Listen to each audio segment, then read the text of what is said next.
What if I told you that weight loss isn't just about burning calories or cutting carbs?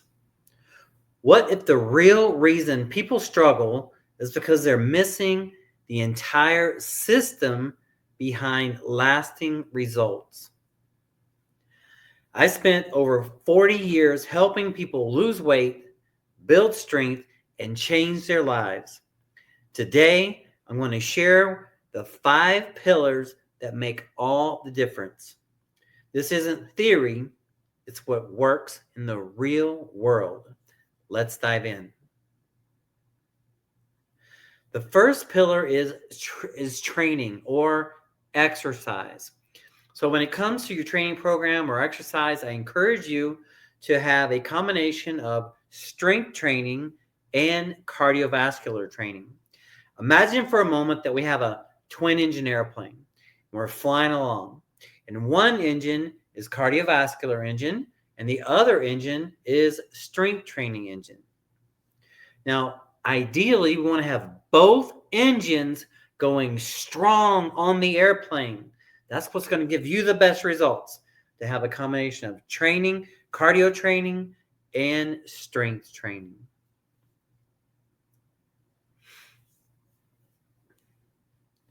Now, when it comes to building out a good training program, consider these 5 principles: proper form, variety, intensity, proper training principles, and consistency.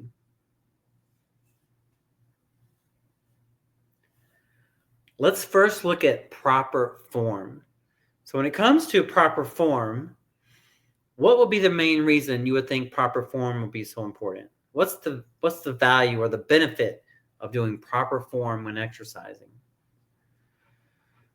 Well, one big one is so that you don't get hurt.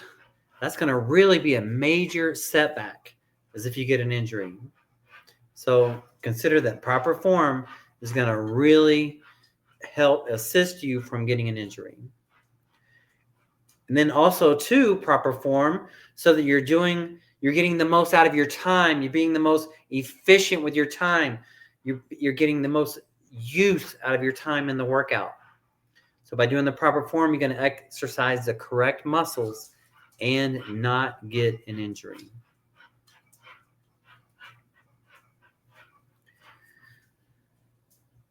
Then that brings me to variety. What comes to mind when you think about exercising with variety? Why is it important to have variety in your routine? Two big reasons to consider. Two big reasons to consider. One is so that you don't, a lot of people get bored if you do the same thing over and over again. So keeping mentally stimulated is a big reason.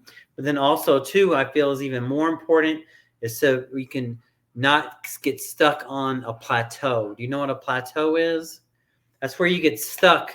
You're reaching a certain level, but it's hard to break through that level. But if you add variety into your workout, you can actually break through those frustrating plateaus. That brings me to intensity. What comes to mind when you think about exercising with intensity? Challenging yourself, right? Pushing yourself, challenging yourself. Imagine for a moment that we're going for 12 repetitions. We're doing presses. To 9, 10, 11, and we barely get number 12, but we got that 12th repetition. What's the most beneficial part of that set? The first few reps or the last few reps? It will be the last few, right? And why is that? That's where the challenge occurs. That's where the breakdown occurs. It's that stress that's going to cause your muscles to grow back stronger. So be sure to use intensity in your training program. The fourth principle to consider in a training program is using different training principles. There's all kinds of different training principles to consider, like compound sets, drop sets, supersets, circuit training, up and down the rack, 21s. I encourage you to go on Google or ChatGPT and look different training principles and be sure to include them in your workout.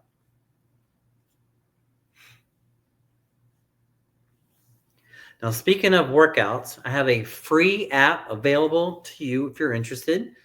If you have Apple, go to the Apple Store, Connect Store. Or if you have Android, go to the Google Play Store. Search the term workouts for all, workouts, the number 4, then ALL, and then it's all together, no spaces. Look for this logo, download it, set up a free account. Every week, I'm adding new routines. We have beginner, intermediate, advanced routines, golf routines, on a cruise routines, home workouts that don't require any equipment, no equipment needed routines. It's a free download.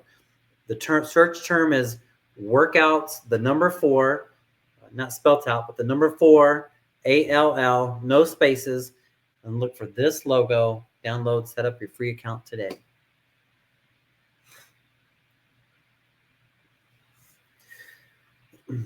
So we have proper form, variety, intensity, proper training principles, and then the last piece to have a good training program is the principle of consistency. Now, what comes to mind when you think about the principle of consistency? Imagine for a moment you have you and say you have a twin of you, and you're both going for the same goals. You commit to a 4-day-a-week program, you stick to it. You're eating best you can, at least 80% healthy. You're getting your rest, getting your sleep. The other person starts out that way, but then misses a workout here and there, skips a good meal here and there, doesn't always get the right amount of sleep. At the end of the year, who is going to have the best results? The consistent person, the consistent version of yourself. So consider in your program, your training, to be consistently working out and eating healthy. Be consistent with your training, with your nutrition, with your recovery, with your supplementation, and your mindset. Consistency with these 5 simple steps.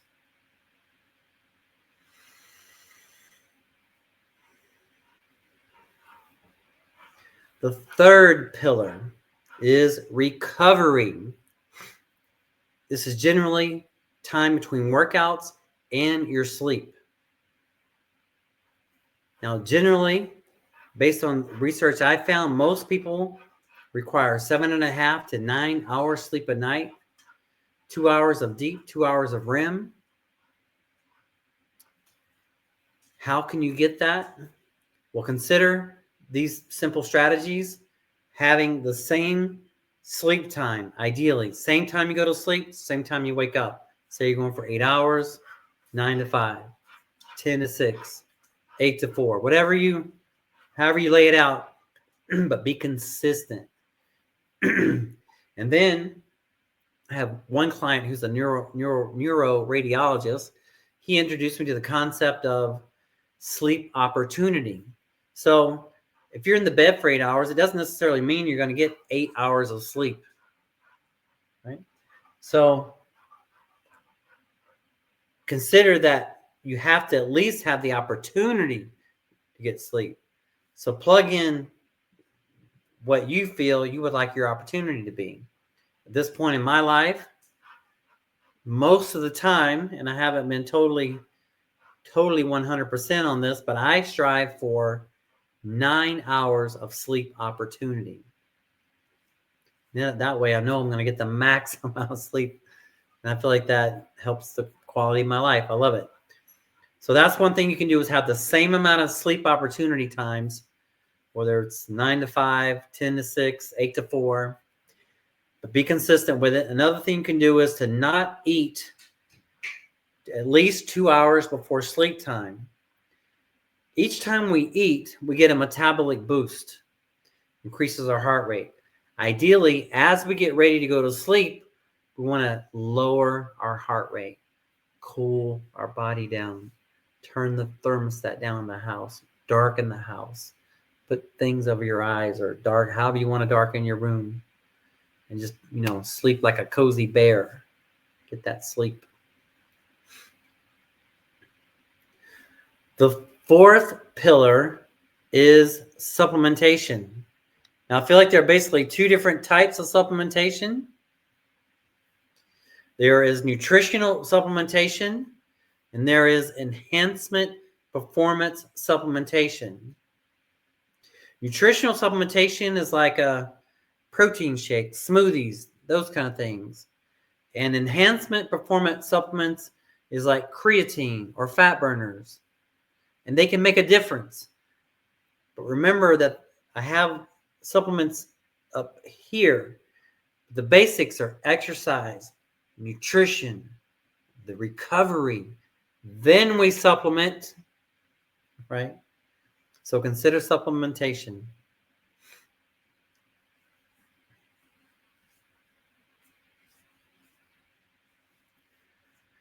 The fifth pillar is mindset. Keep in mind that our mind controls our body, not the other way around. If you commit to a 4-day-a-week exercise program, follow through with it. Your mind tells your body what to do. Your body doesn't dictate what you do. If you say, hey, do 4 days a week of strength, 4 days a week of cardio, eat healthy diet, then that's the mind. Speaking of that, I just want to reiterate a couple things on nutrition. I felt like I might have skipped over pillar 2 on the nutrition.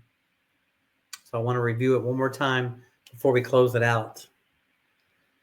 Imagine for a moment that we want to build a beautiful 2-story house from scratch.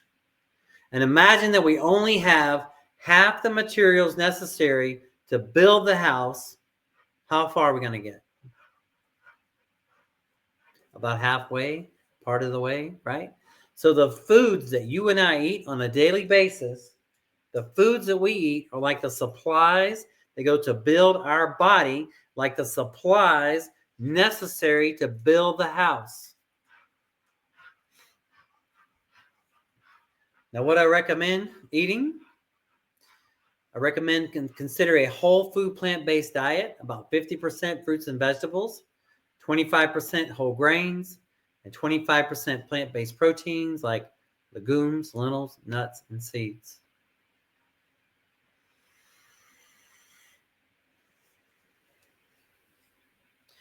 I feel when it comes to nutrition, I feel like it affects our fitness goals in 4 basic ways: metabolism, energy levels, insulin levels, and blood sugar levels.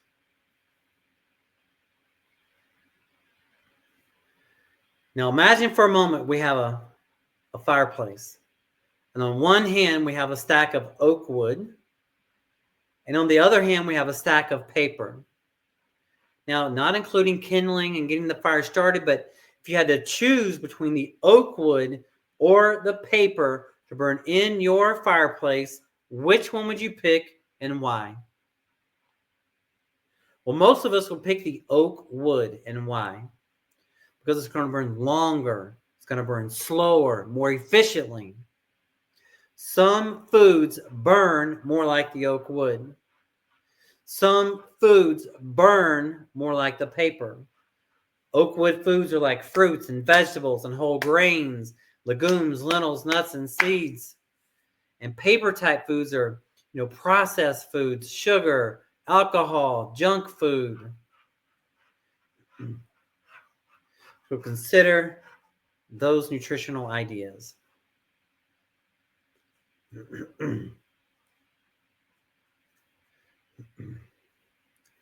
If this message resonates with you, don't wait. Start now. Whether you've been stuck, frustrated, or overwhelmed, you're not alone. I've helped thousands of people just like you. And I'm here to help you too. Click below to schedule your free consultation. Let's design a plan that actually works for you. You've got this. Let's go. I'll see you on the next one. Bye for now.